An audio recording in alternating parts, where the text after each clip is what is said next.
From Sampati, the Vanaras learned the place where Sita was kept prisoner in the land of the Rakshasas across the ocean. But of course it would not do to return to Sugriv at once with this second-hand information. They had outstayed the allotted time, and only outstanding success could save them from punishment. They could not stop their search till they saw with their own eyes what Sampati had described. Only then could they fulfill Ram's purpose. But then they had to cross the sea.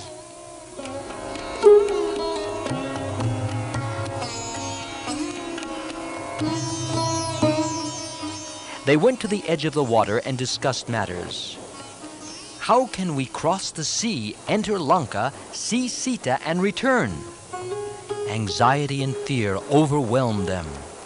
Angad said, "No matter how hard the task, one should never lose courage. Courage is the key to success. To lose heart is to lose everything." Then he asked each one of his followers to state truly the maximum length that he could jump.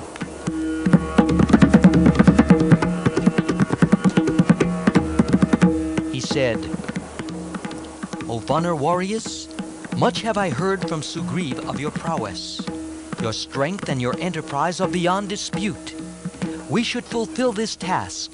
We cannot return to Kishkinda without seeing Sita. That is certain. It is better for us to end our lives here than to be slain in disgrace by the king. Therefore, tell me one by one the longest jump you have the strength and courage to attempt."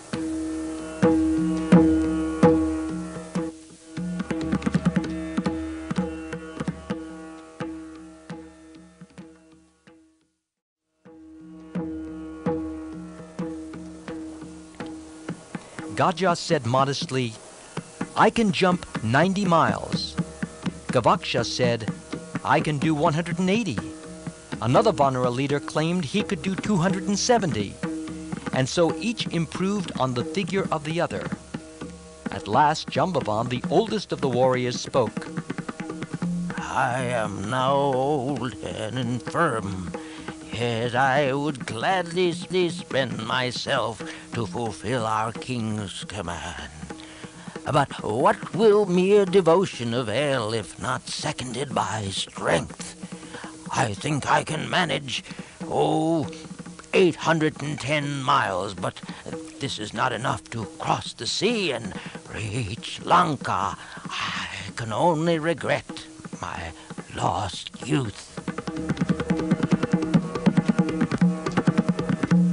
Angad himself said, "I can do 900 miles and reach Lanka, I have no doubt. But I wonder whether I shall have the strength for another jump of equal length for the return journey." Jambavan answered, "Oh, Prince, you need not doubt your strength. Your prowess is as great as Vali's. Yet it is not proper for the crown prince to undertake this task, while there are others to do it under his orders. Yes, it is neither statesmanlike nor safe for a king to act directly."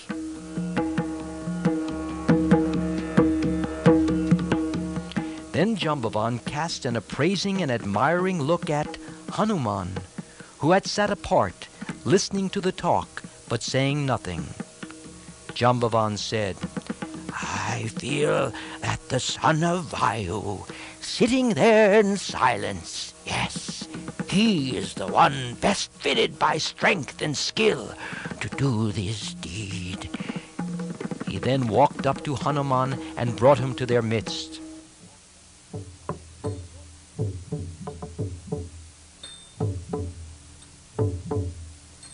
Addressing Hanuman in the hearing distance of the thousands of gloomy Vanaras, Jambavan said, "O warrior, learned in all branches of knowledge, why are you sitting silent and apart? You are the equal of King Sugriv, are you not? In strength and splendor, do you not surpass all the rest of us? Why, are you not the equal of Ram and Lakshman themselves? I have seen Garuda, the king of birds, crossing the sea. The might of your shoulders is not less than that of Garuda's wings. You are not inferior to the son of Vinata in strength or speed, but you are not aware of your own prowess and intelligence. There is no equal to you in the whole world. Your mother, Anjana, was a maiden among the goddesses in heaven, but by the curse of the Rishi, she was born in our monkey-like race. One day, while she was wandering carefree on a mountain slope, Vayu, the wind god, saw her beauty, fell in love with her, and embraced her. Oh, she became angry. "Who are you, O wicked one?" she asked. "Who dares insult me?" The wind god answered, "Oh, be not angry. Your body is not tainted by my touch, and loses not its virgin purity. Not in body, but in my heart's desire did I embrace you. And out of this ethereal embrace, a child will be born to you, equal to me in strength and vigor. He will be the mightiest and most intelligent among the Vanaras." Thus did the wind god pacify Anjana.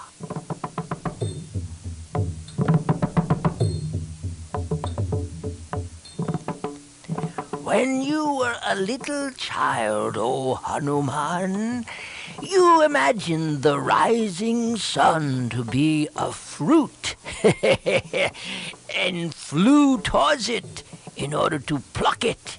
Yes, you did.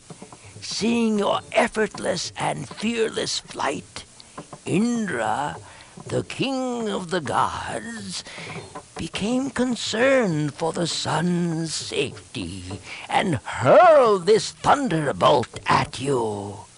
Struck down by it, you fell on a mountain, and your right jaw was broken. Enraged by this, your father, the wind god, stopped his movements and stood still. All living creatures became breathless and felt strangled in the stillness.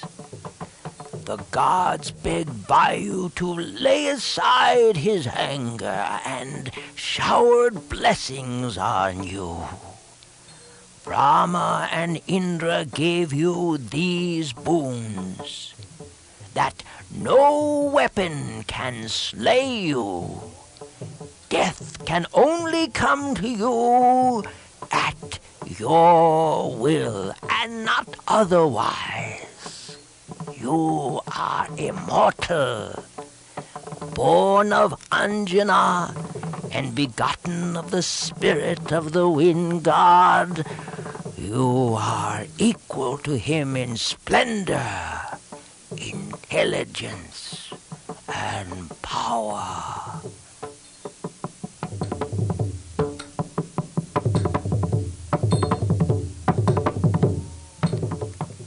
But for all your strength, you are virtuous and modest. You alone can help us to fulfill Ram's purpose. Crossing the sea is no hard task for you. This great army of Vanaras, struggling in a sea of distress, you should rescue. You who can cross the sea should not leave your power unused. Increase your stature. You are the equal of Garuda.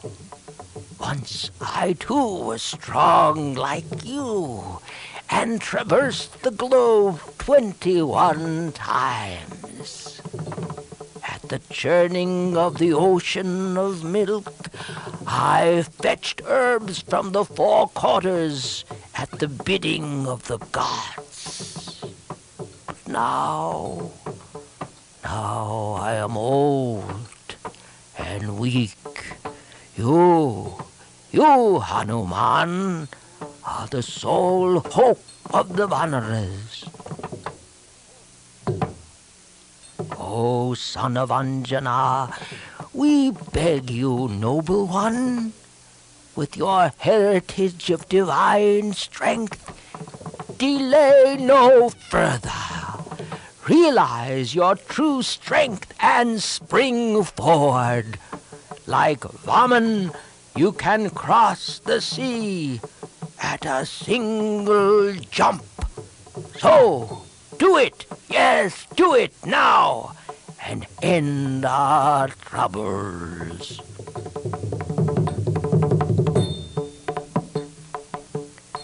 The aged Jambavan thus praised Hanuman, reminded him of his strength, and roused his dormant courage. At once Hanuman's form began to swell like the sea in high tide. Even as the Vanaras were watching him, the son of Vayu grew in size. The radiance of his body filled Angad and his companions with wonder and joy.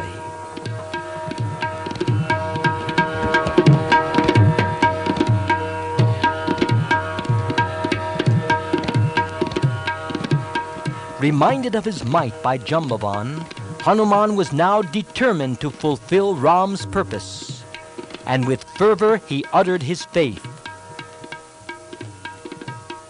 May your words come true. Flying through the sky and alighting in Lanka, I shall see Sita, I have no doubt.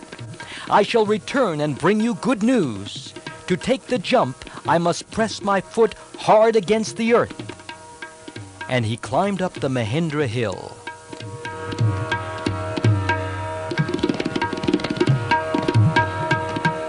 There for a while, he threw his whole strength into his foot and walked a few steps.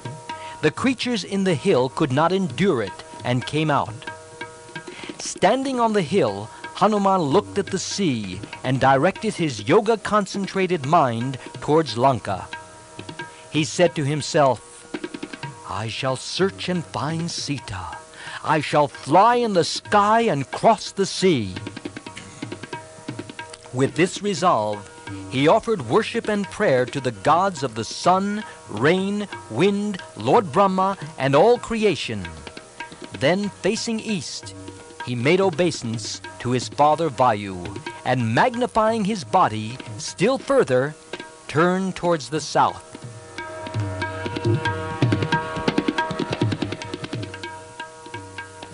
He pressed the hill with his feet and struck it with his hands.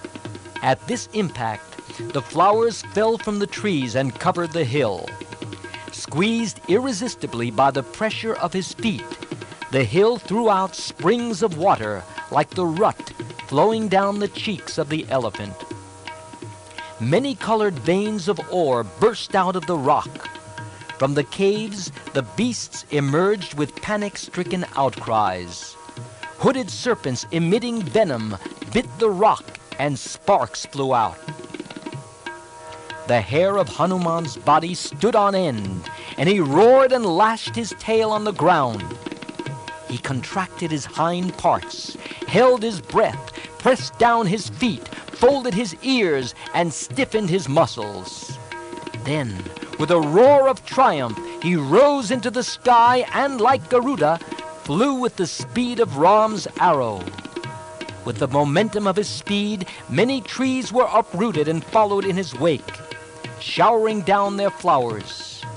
One by one, the trees that followed Hanuman fell into the sea, like the mountains, which of old were pursued by Indra and denuded of their wings. Covered with bright-colored flowers, the sea shone like the sky with its stars. Hanuman's arms with their outspread hands as he flew through the sky appeared like two five-headed cobras. He seemed to swallow the sky as he flew forward. His eyes glistened like mountain forests on fire. His red nose shone like the evening sun. His huge frame spanned the sky like an enormous comet. The air roared as he sped fast. Beneath him his shadow traveled like a ship on the sea. It looked as though a huge mountain with wings was flying in the sky. Hidden at times by clouds, and again emerging from them, he shone like the moon sailing across the sky. The celestials showered flowers, and the sages blessed him.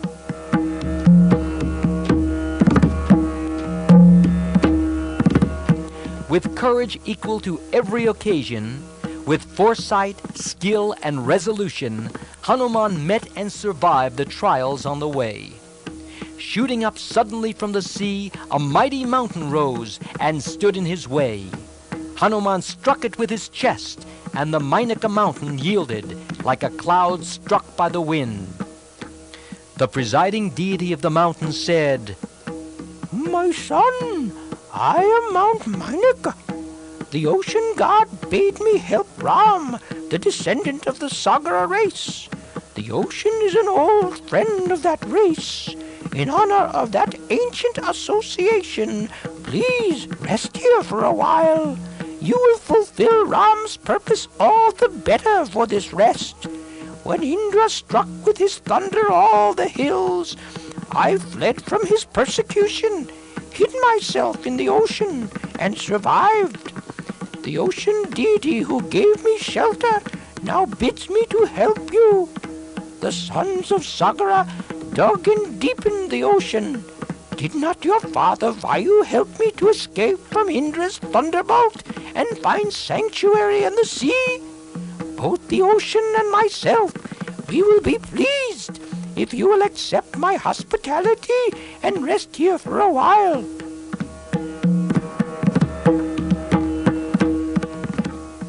But Hanuman could not yield to Mainaka's insistence and said politely, "I cannot stop, my friend. I have no time to lose. My vow to fulfill Ram's purpose permits no delay. Your kind words are enough to please me."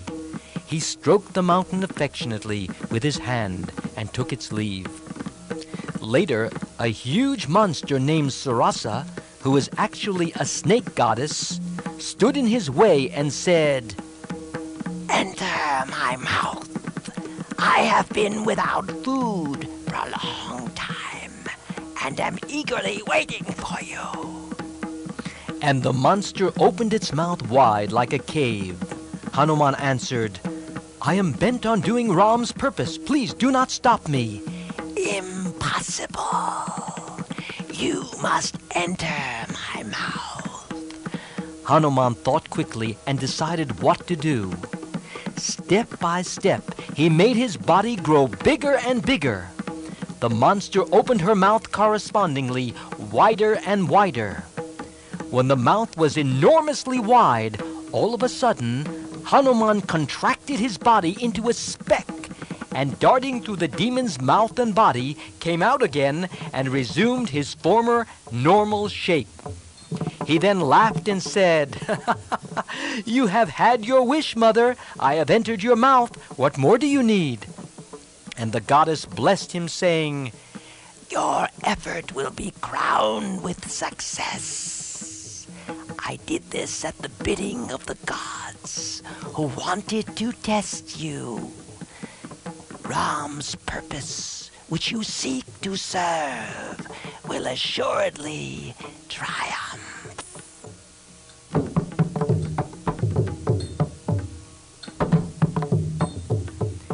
This was not the last of his trials. As he was flying in the sky, for no reason which he could discover, he found his speed obstructed, and he suffered like a ship against a contrary wind. Some mighty force, he felt, was holding him and dragging him down. He looked up and down and on all sides. Then he discovered the cause.